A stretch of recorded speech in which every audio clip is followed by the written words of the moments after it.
You will hear a conversation between a student and a saleswoman. First, you have some time to look at questions 1 to 4.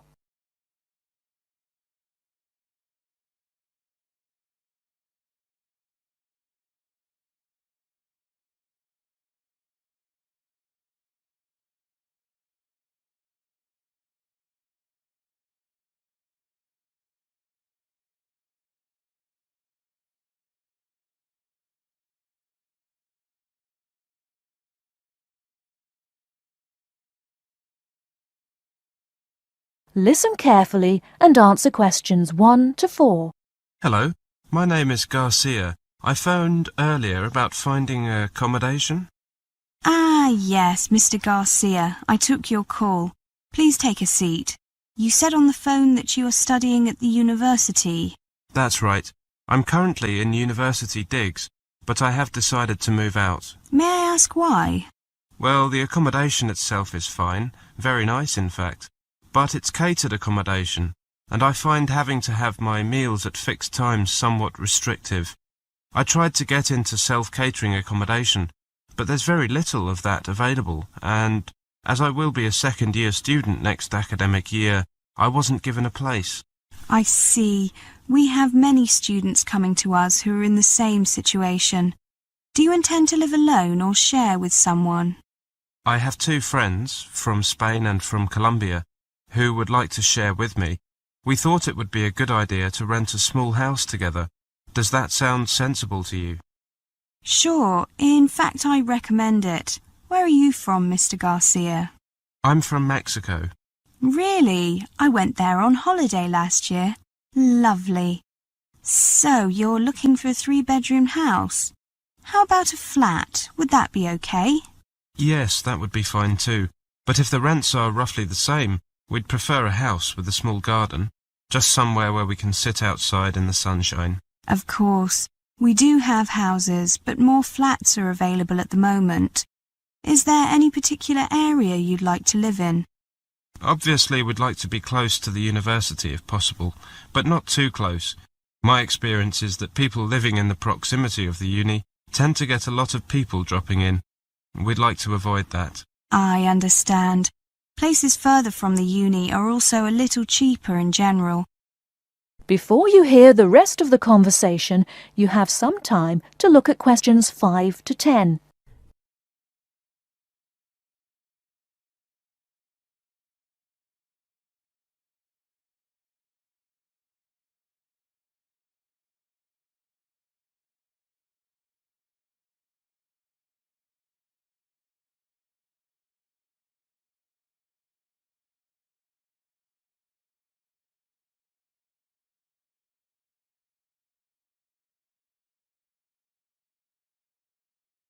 Before we go on, could I take down a few details?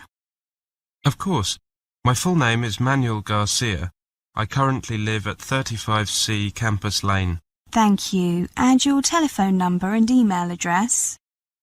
My mobile number is 0453 672 348.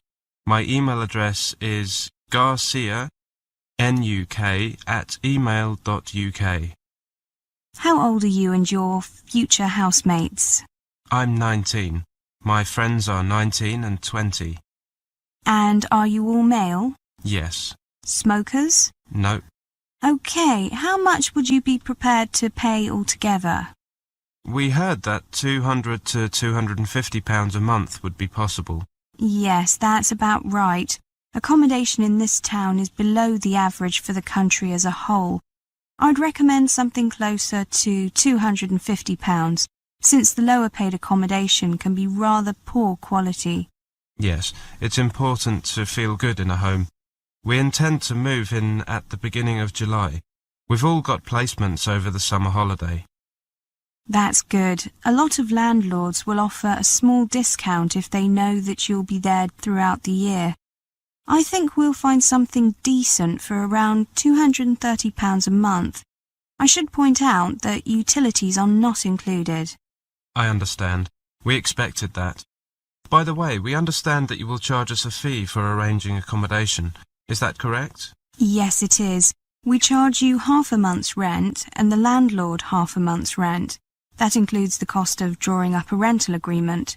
All our landlords require a deposit of a month's rent, payable with the first month's rent, upon signing the agreement. That's fine. Now, I'll just write down the kind of place you're looking for. I don't think that'll be a problem. Do you have any other requirements? Let me think for a minute. Oh, of course. How could I forget? It must be furnished. We don't mind buying kitchen utensils. A TV, yes, we'll need that. We don't need a video or DVD player. Oh, and a washing machine. That's essential, as is an internet connection. I presume all the accommodation you offer has a cooker. Yes, you don't have to worry about that. Do you prefer a bath or shower? We'd prefer to have a shower, but we're not fussy about that. Right then, I'll send you the details of 3 or 4 of the most suitable properties later today by email. Then you can let me know whether you'd like to see any of the properties or whether you'd prefer to see details of some others. Thank you for dropping by, Mr. Garcia. That is the end of part 1. You now have half a minute to check your answers.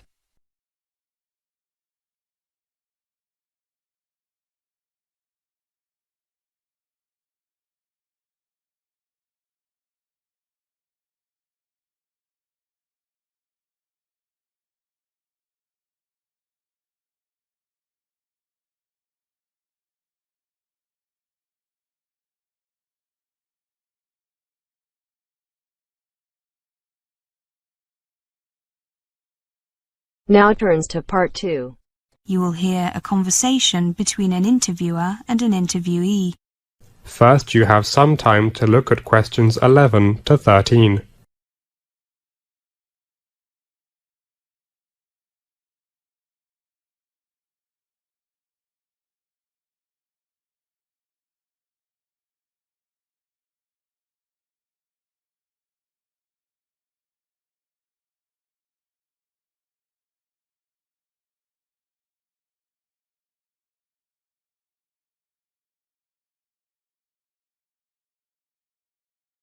What was your holiday location and how did you hear about it? My holiday location was Wairara in New Zealand. It is a thermal spa resort. I was there last year with my parents, my sister, and a couple of friends of my parents. My father and my little sister, who inherited the medical problems from my father, need to go to a thermal spa every year for treatment. They used to go to the Polynesian spa in Rotorua, another famous resort in New Zealand, but last year they decided that they fancied a change. I had never gone with them to a spa because I preferred to spend my holiday at home or go to other places, but last year, when they changed the location, I decided to go with them. I also decided to go because my sister really wanted me to go with her. My parents found out about this location from some of the people they met in Rotorua. These people said that they were more satisfied with the accommodation and facilities at the Wairara Spa. So my parents were curious, and when they returned home they asked me to search on the internet for some information. They were impressed with the information I found, and it was then that they decided to plan a trip there. Now look at questions 14 to 20.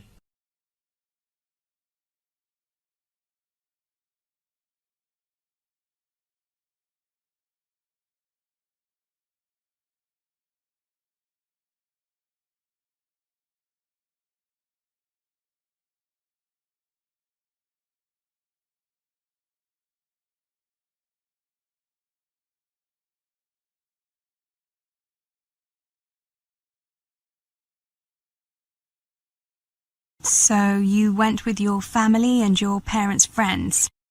Yes, I travelled with my parents, my little sister and some family friends with their 3 children, so that altogether we were 9 people. I was lucky because in the other family there was a boy 1 year older than me, so I had someone to pass the time with and have some fun. There were a lot of elderly people and kids at the spa town, so I was happy that he was with me. We had similar interests. It's good to be with someone with your own age when you're on holiday.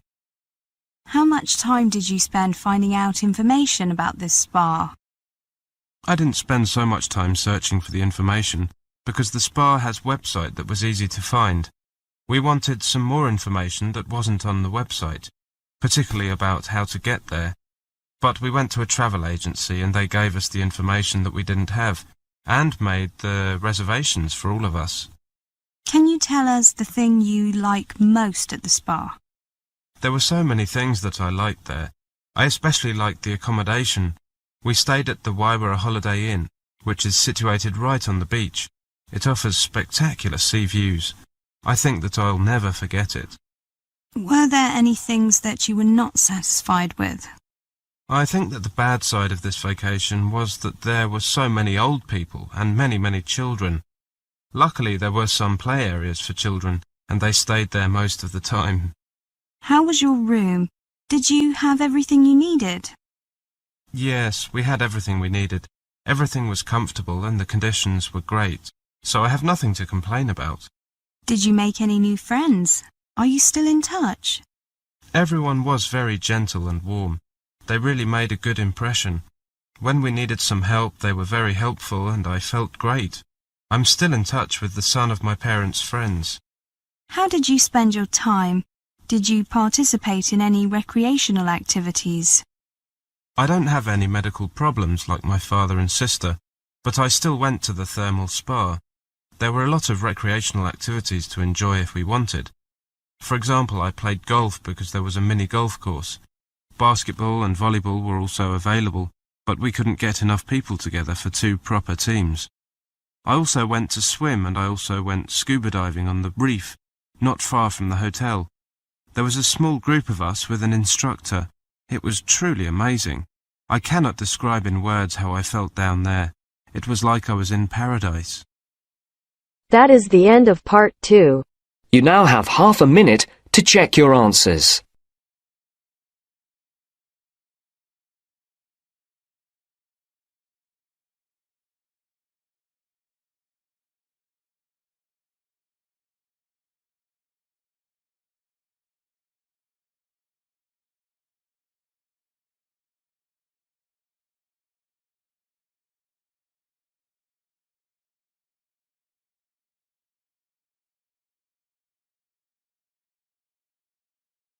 Now turns to part 3. First, you have some time to look at questions 21 to 27.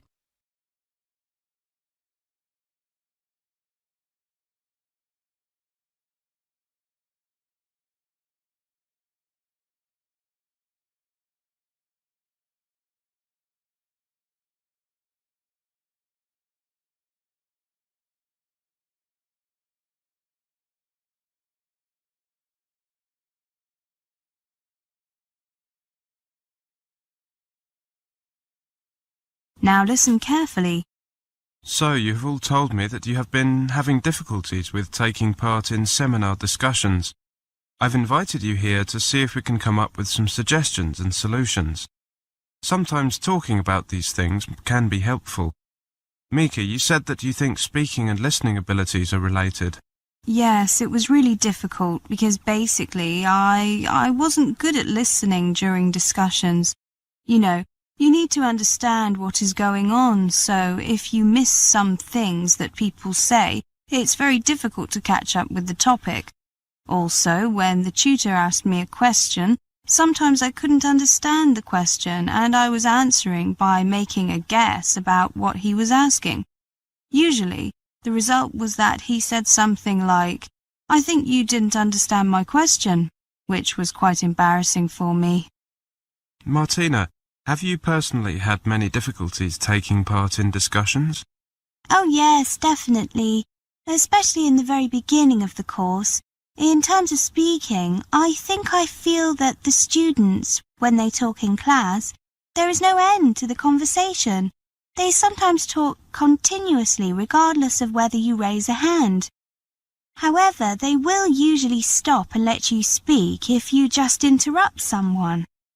At the beginning, I think I was trying to adapt to this kind of environment or classroom chemistry.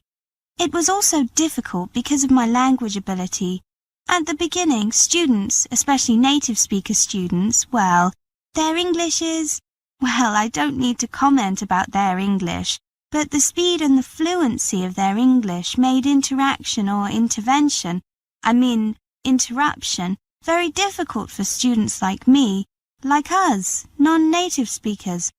One thing I learnt to try and do is to think and try to anticipate where the discussion might go, so that when, for example, they talk about something, like when they talk about, for example, how children think, I can get some ideas in my mind and then I can join in. Before, by the time I had collected all my thoughts and was ready to join in, the discussion had moved on. So basically, I think it requires you to think quickly and think ahead if you want to join in. Mikhail, have you done anything to try and improve and to participate in such discussions? I think I have. For example, now I have more discussions with my classmates outside the classroom and talk about them with some of the questions raised in the seminars. If you ask tutors about your concerns, they listen to you very carefully and they pay attention to the issue in future seminars. They also try to, how do you say it in English, catch your eye and see if you are ready to make a comment. If you are, they interrupt the native speakers and, what's the other idiom, give you the floor. That's it. Tutors are very good at accommodating all the people in the room, but you have to let them know you want to speak. Eye contact and body language can be useful. Before you hear the rest of the conversation, you have some time to look at questions 28 to 30.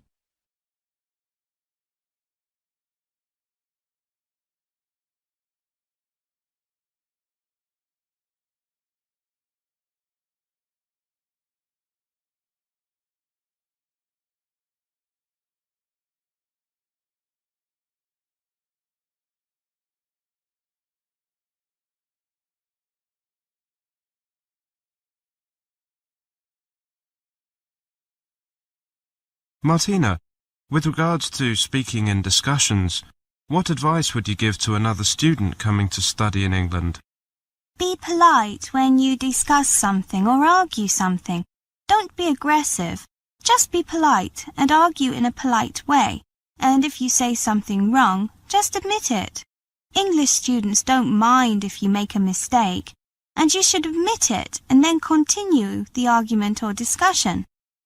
If I have a really good idea or previous knowledge about the subject under discussion, my view is respected. But if I don't have anything to say about the topic, that's not good. So I advise the students from overseas to be prepared and to be polite. It's a good chance for you to talk and share. Take it. Mika, what advice would you give to international students about how to prepare for discussion activities? If you want to improve your English abilities, it takes some time. You must be realistic. You cannot make a quick improvement easily. But what you can do immediately is to have enough knowledge on that subject. If you have enough knowledge, for example, if you know technical terms, there is a much higher probability that you will understand the content of the seminar. You can also help yourself by using your English outside seminars.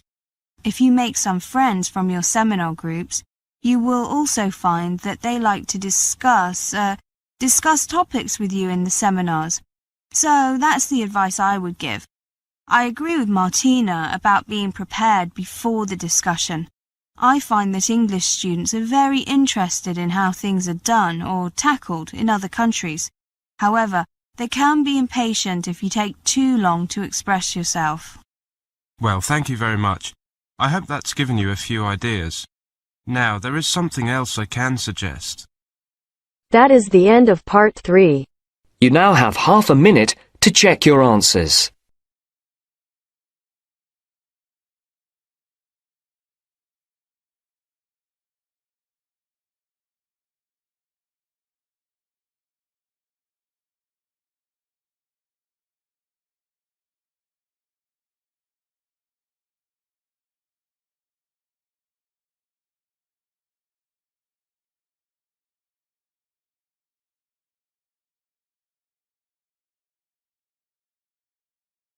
Now turns to Part 4. You will hear a lecture about some useful information when you go to study overseas. First, you have some time to look at questions 31 to 40.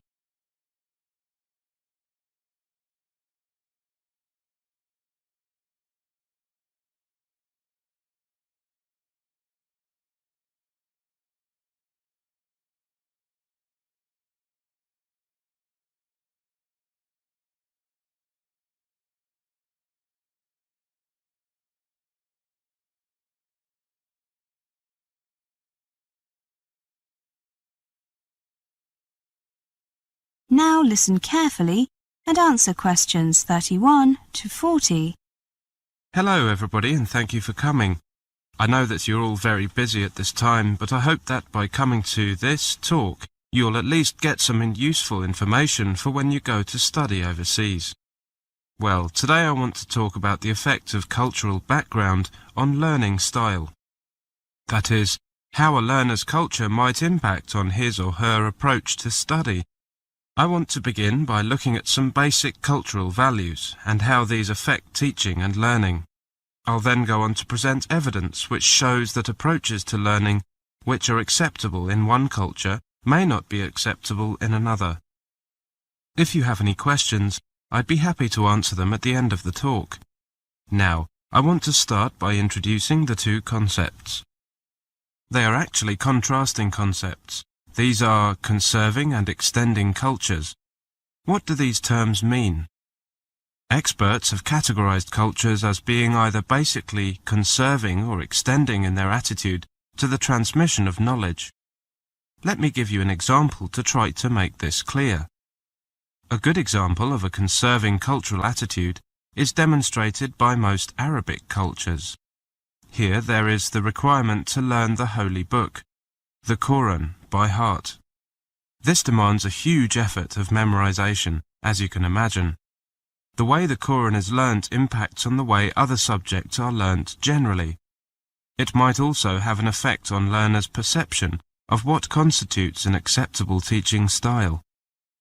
By this I mean that the unquestioning acceptance of the messages in the Quran and the concentration and repetition necessary to memorize those messages are transferred to the learning of school subjects and to the expectations students have on teachers.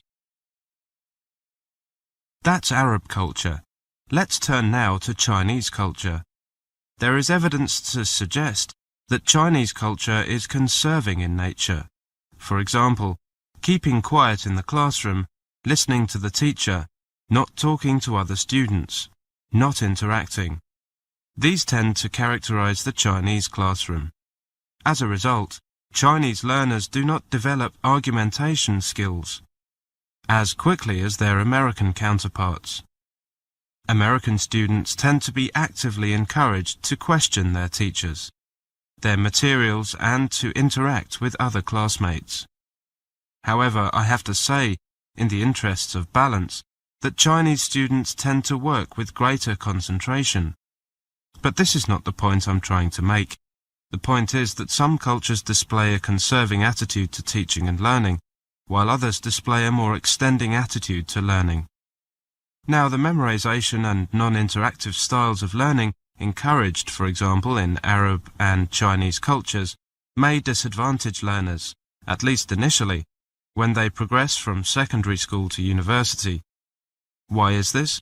Well, it's because universities worldwide are increasingly adopting, with a few local variations, the Western requirement for students to show argumentation skills in written assignments and effective interpersonal skills in tutorials and seminars.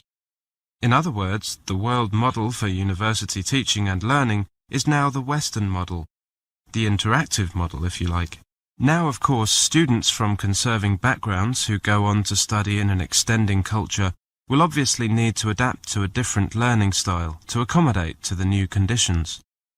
This, unsurprisingly, can often prove to be a painful process. However, such learners are able to make the transition quite successfully, with guidance from academic staff and a lot of determination from their own part to unlearn or dismantle the study-related approaches and strategies acquired in their own cultures. Let me give you some examples from real life to try to illuminate this issue. I've put these on slides. Now let's look at the comments made by 3 Asian students who found the Western university system of teaching and learning very different from their previous experience. If you just look at the screen, I've put these comments on slides, as I said. This is what a Chinese undergraduate from Shanghai studying at an Australian university had to say. Generally, many of us are trained in a system where you don't contribute much to classroom discussions. Some students even hesitate to ask questions from lecturers. Here's what a master's student from Japan studying at an English university in London had to say. In Japanese culture and education, the emphasis on training seems to be on intuition rather than logical construction of arguments.